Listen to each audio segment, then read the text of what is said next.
نمازی کی حالت کی اور ایک بات کہ مقتدی کبھی کبھی لیٹ آتے ہیں اور جماعت شروع ہو جاتی ہیں تو امام رکوع میں ہوں تو نماز میں شرکت کا کیسے کریں؟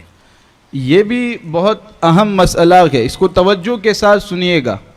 بہت دفعہ ایسا ہوتا ہے کہ ہم نماز پڑھنے کے لیے مسجد میں گئے، اب امام صاحب نماز پڑھا رہے ہیں، ہم جیسے ہی وضو کر کے مسجد میں پہنچتے ہیں تو ہم دیکھتے ہیں کہ امام صاحب رکوع کی حالت میں پہنچ چکے ہیں، امام صاحب رکوع کی حالت میں پہنچ چکے ہیں۔ تو اب ہمیں نماز شروع کیسے کرنی ہے، نماز شروع کیسے کرنی ہے؟ اور تو اس کے بارے میں یاد رکھیں کہ اس میں دو صورتیں ہیں۔ امام صاحب جو رکوع کی حالت میں ہے تو اس میں دو صورتیں ہیں۔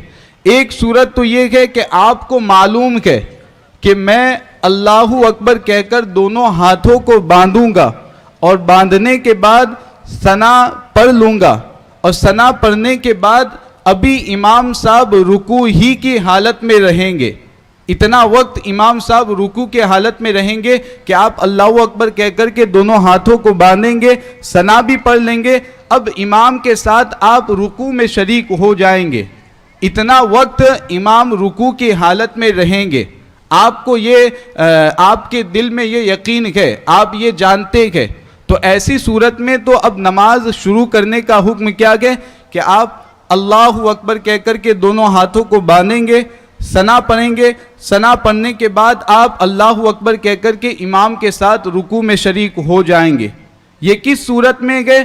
جبکہ آپ جانتے ہوں کہ امام صاحب رکوع کے حالت میں اتنی دیر تک رہیں گے کہ میں ثنا پڑھ لوں گا، اس کے بعد بھی امام صاحب رکوع کے حالت میں رہیں گے۔ لیکن اگر آپ جانتے ہیں کہ امام صاحب جو رکوع کی حالت میں ہے تو اگر میں اللہ اکبر کہہ کر کے ثنا پڑھنے جاؤں گا، اگر میں ثنا پڑھوں گا تو امام صاحب رکوع کی حالت سے کھڑے ہو جائیں گے، یعنی اتنا وقت آپ کے پاس نہیں ہے کہ آپ ثنا پڑھ کر کے پھر امام کے ساتھ رکوع میں شریک ہو جائیں، اتنا وقت نہیں ہے۔ آپ جانتے ہیں کہ امام صاحب پہلے ہی کھڑے ہو جائیں گے، تو ایسی صورت میں اب آپ کو نماز کیسے شروع کرنی ہے؟ اللہ اکبر کہہ کر کے آپ دونوں ہاتھوں کو چھوڑے رکھیں، دونوں ہاتھوں کو اب باندھنا نہیں ہے، اللہ اکبر کہہ کر کے آپ دونوں ہاتھوں کو چھوڑیے، ایک مرتبہ سبحان اللہ کہنے کی مقدار سیدھے کھڑے رہیے، پھر اللہ اکبر کہہ کر کے رکوع میں آپ چلے جائیے۔ تو یہ دو صورتیں یاد رکھے گا۔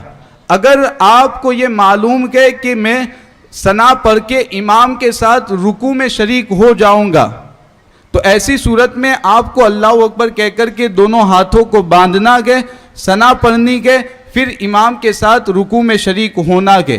لیکن اگر آپ جانتے ہیں کہ میں ثنا پڑھنے جاؤں گا تو امام صاحب رکوع سے کھڑے ہو جائیں گے، تو ایسی صورت میں اب حکم یہ ہے کہ آپ اللہ اکبر کہہ کر کے دونوں ہاتھوں کو چھوڑے رکھیں، پھر اللہ اکبر کہہ کر کے آپ رکوع میں امام کے ساتھ شریک ہو جائیے۔ سبحان اللہ۔